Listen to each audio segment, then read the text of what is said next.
Bonjour et rebonjour à vous tous.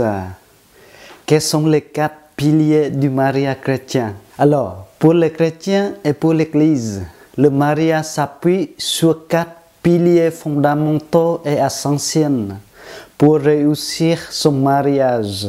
Le premier de ces piliers est la liberté de consentement. C'est le fait pour un homme et une femme de se marier sans qu'aucune des deux parties n'y soit forcée. Le second, c'est l'indissolubilité du mariage. Ce rapport à la notion sacramentelle de l'union, on s'appelle indissolubilité du sacrement de mariage.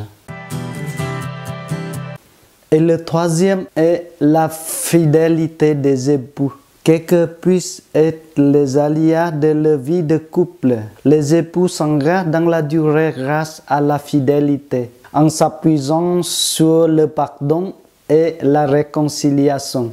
C'est une promesse qui engage.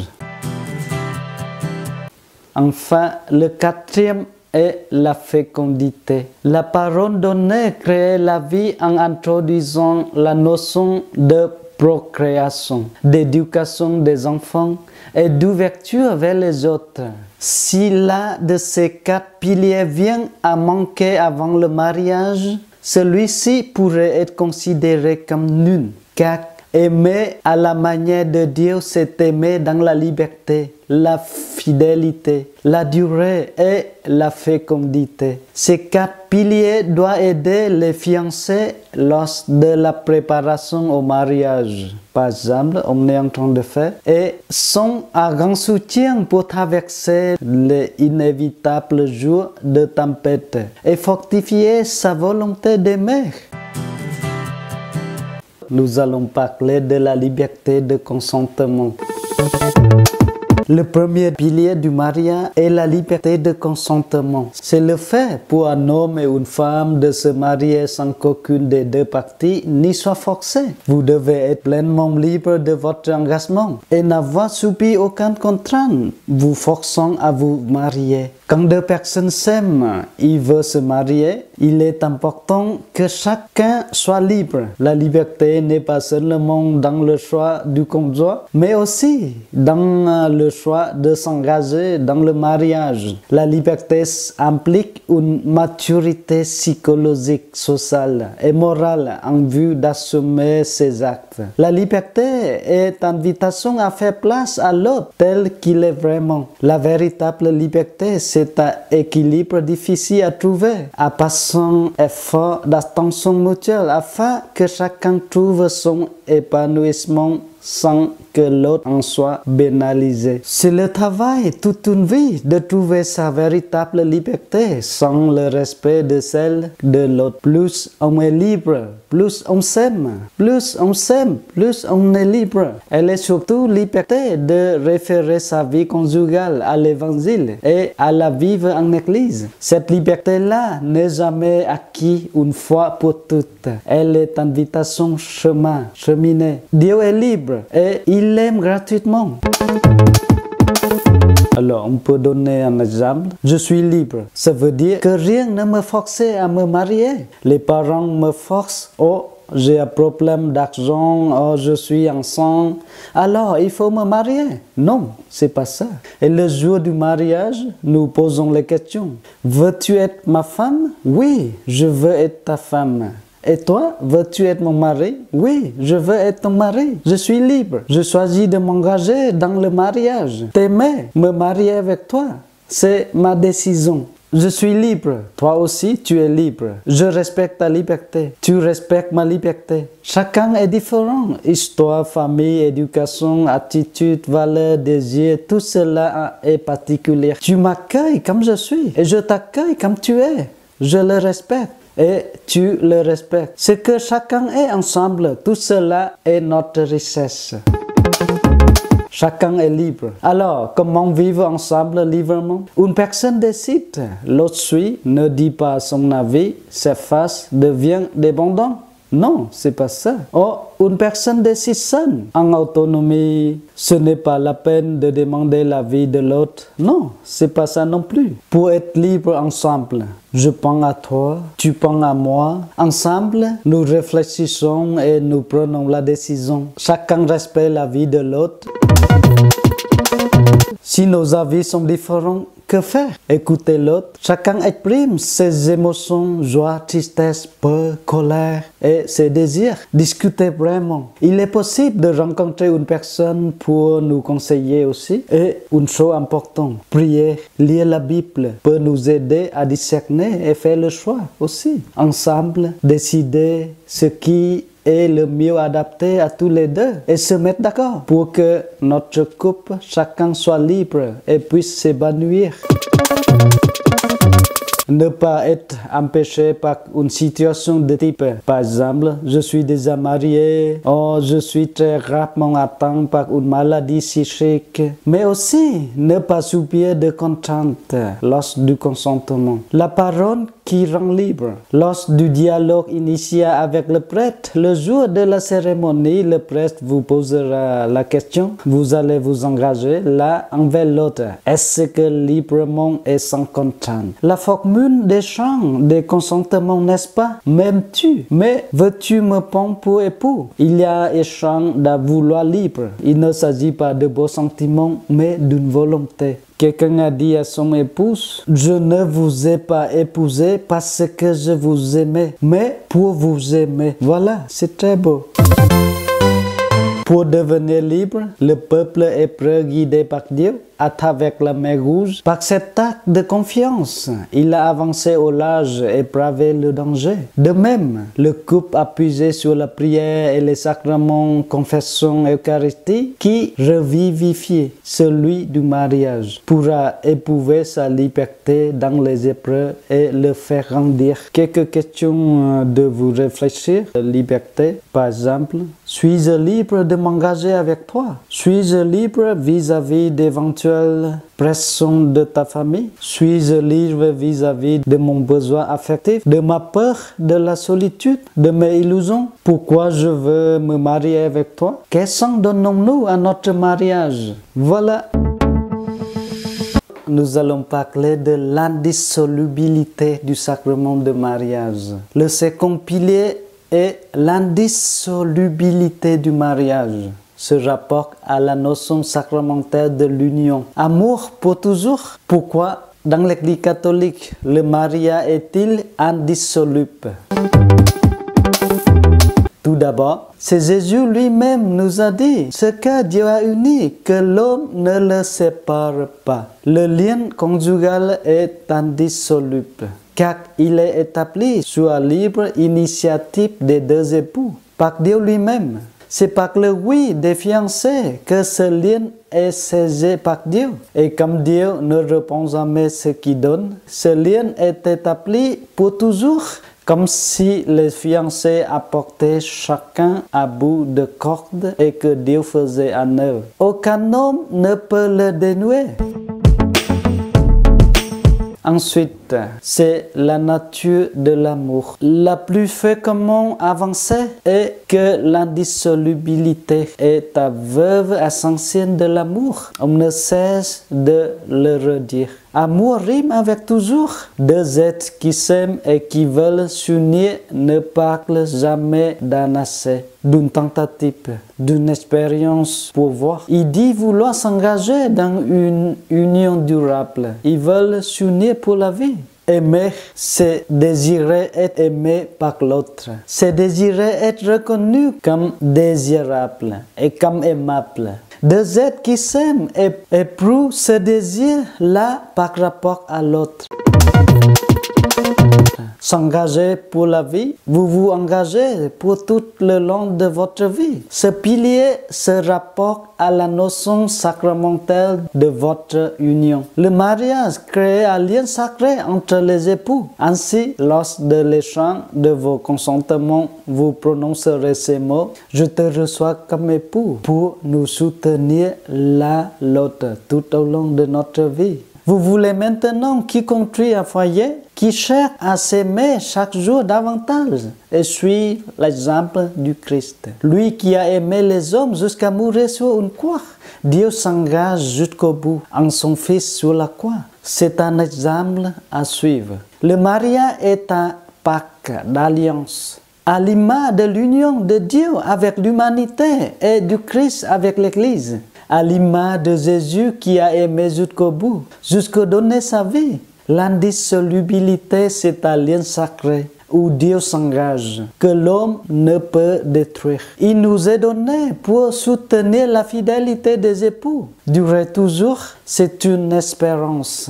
Oser partager sa vie avec quelqu'un, c'est miser ensemble sur l'avenir et sur Dieu. On ne se donne pas en pièces détachées et pour attendre. Ce n'est pas contraire, mais un pacte d'alliance à l'image de l'union de Dieu avec son peuple et du Christ avec l'Église, à l'image de Jésus qui a aimé jusqu'au bout, jusqu'à donner sa vie.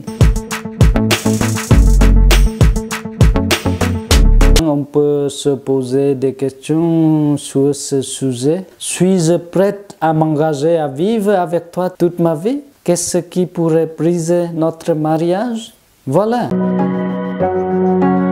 Nous allons parler de le troisième pilier du mariage, la fidélité. Quels que puissent être les aléas de la vie de couple, les époux s'engagent dans la durée grâce à la fidélité, en s'appuyant sur le pardon et la réconciliation. C'est une promesse qui engage. Alors, qu'est-ce que la fidélité? Vous vous promettez fidélité, source de confiance réciproque, en vous appuyant sur le pardon et la réconciliation. Le prêtre vous demandera, vous allez vous promettre fidélité? Est-ce que pour toute votre vie? Et vous répondrez, je te reçois et je me donne à toi pour t'aimer fidèlement dans le bonheur et dans les épreuves. Après le mariage, les conjoints vont à l'aventure. Ils sont amoureux, ils continuent le chemin ensemble, ils s'échangent l'un à l'autre. Un conjoint part et revient, l'autre part revient. Ils sont amoureux, ils sont marqués ensemble. Tout va bien, ils continuent. Mais la vie, c'est pas toujours facile. Si les problèmes surviennent, problèmes d'argent, problèmes de santé, problèmes d'enfants, ils se regardent, ne se disputent pas. Ils se regardent et restent fidèles à lui, ils restent fidèles à elle. Ils discutent entre eux, ils réfléchissent ensemble. Comment résoudre le problème? Le premier, c'est le pardon mutuel. La confiance l'un vers l'autre. Il faut échanger, penser à lui et penser à elle. Rester côte à côte. Et prier aussi le Seigneur pour rester fidèle à Dieu. Fidèle au mari, fidèle à la femme. Le couple est en paix avec Dieu. C'est la fidélité dans le couple uni. Choisir à conjoint, c'est renoncer à tous les autres possibles. La parole donnée le jour du mariage engage à vivre en responsabilité l'un de l'autre. Elle implique la reconnaissance des forces et des facilités de chacun. La fidélité se construit dans le dialogue et donne à l'amour profondeur et intensité. Elle intègre le pardon et permet ainsi la durée. La fidélité, c'est peut-être aussi d'aider l'autre à se réaliser. Pas nécessairement selon mes propres projets ou images, car aimer, c'est aimer l'autre différent de moi, mais également différent de l'image que je me fais de lui. La fidélité de Dieu nous rend capables d'être fidèles. L'un à l'autre, on peut se poser des questions dans ce thème. Comment envisager ma vie, fidélité envers toi? Comment éviter d'être fidèle? Comment se faire confiance? Voilà. Nous allons parler le quatrième pilier du mariage, la fécondité. Dès au commencement, Dieu nous a dit dans la Genèse, soyons féconds, multipliez-vous, remplissez la terre et soumettez-la. Le prêtre vous demandera lorsque la célébration du mariage, dans le foyer que vous allez fonder, acceptez-vous la responsabilité d'époux et de parents. La parole donnée crée la vie en introduisant la notion de procréation, d'éducation des enfants et d'ouverture vers les autres, c'est-à-dire donner vie. Je l'aime, il m'aime. Tous les deux, nous sommes amoureux. On reste enfermé sur nous-mêmes? Non, il faut s'ouvrir. Aimer, cela veut dire donner vie. Comment? Tous les deux, nous désirons avoir des enfants, leur donner naissance, les élever, leur donner la foi. Et aussi, tous les deux, donner de l'amour. Accueillir plusieurs enfants, c'est comme des cadeaux magnifiques que Dieu nous donne. Deuxième chose, si nous ne pouvions pas avoir d'enfants, cela peut arriver. On peut donner vie d'autres manières. Par exemple, accueillir d'autres personnes, échanger, les écouter. Si on voit d'autres personnes que l'on a besoin, à qui il manque quelque chose, on peut leur donner de l'argent, du temps et partager différentes choses. Par exemple, des personnes malades, âgées, en prison, isolées, aller les visiter. Et aussi, on peut participer à des associations pour aider des personnes pauvres. Vous voyez, il y a beaucoup de manières différentes de donner vie, de partager votre amour, de le diffuser.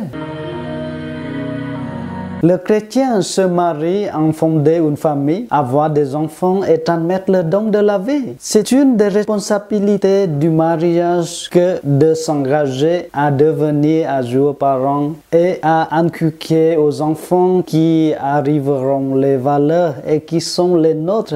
Et de même que de les initier à la foi. L'amour conjugal tend naturellement à être fécond. L'enfant ne vient pas de l'extérieur s'ajouter à l'amour mutuel des époux. Il choisit au cœur même de ce don mutuel, dont il est à fruit et à accomplissement, comme dit le catéchèse. Appelés à donner la vie, les époux doivent la transmettre de manière responsable. Tous les enfants que Dieu donne au couple sont une grâce et une grande bénédiction. Mais cela ne veut pas dire qu'un couple chrétien ne doit pas prendre en considération sa santé, sa situation économique et sociale pour décider du nombre d'enfants dont il peut assumer la responsabilité. Connaître et respecter le temps du cycle féminin, où environ une semaine par mois, la femme est féconde, oblige en effet à avoir un dialogue conjugal sincère renouvelé, une maîtrise de soi, un respect réciproque, une responsabilité commune. La communion des cœurs prépare alors la communion des corps, en poussant les époux à trouver d'autres façons que l'union sexuelle pour se montrer affection et tendresse, et favorise une langue corporelle plus riche. Et saines permettre que l'union sexuelle ne soit séparée de ce qu'elle porte en propre, la capacité à donner la vie. Vous vous engagez à accepter vos futures responsabilités de parents, à vous ouvrir aux autres, à inculquer les valeurs d'humilité et de générosité à vos enfants, à les accueillir avec amour. Le thème fécondité n'est pas restrictif, c'est-à-dire qu'il ne s'agit pas exclusivement de la reproduction. Même si faire des enfants fait partie de cette fécondité est réellement important dans le mariage catholique, le thème fécondité ne s'arrête pas là. La fécondité, c'est plus largement faire germer l'amour et la générosité. La question à se poser dans ce sujet, vous pouvez poser à vous-même des questions entre vous. Ai-je envie d'avoir des enfants avec toi? Suis-je prêt à les accueillir? Nous sommes prêts à accueillir un enfant différent, handicapé ou malade. Quels sont nos points de vue sur la contraception, l'avortement, l'adoption, etc.? Quelles valeurs transmettre à nos enfants? Comment parler de notre vie sexuelle? Et si nous n'en sommes pas satisfaits, comment améliorer les choses et sur d'autres formes de fécondité. Sommes-nous assez ouverts vers les autres? Comment être plus généreux dans nos vies? Sommes-nous un modèle d'amour pour nos proches? Que partageons-nous avec nos amis, nos voisins, voisines, nos collègues et notre famille? Voilà, ce sont les questions essentielles. Merci beaucoup pour votre écoute et à la prochaine vidéo.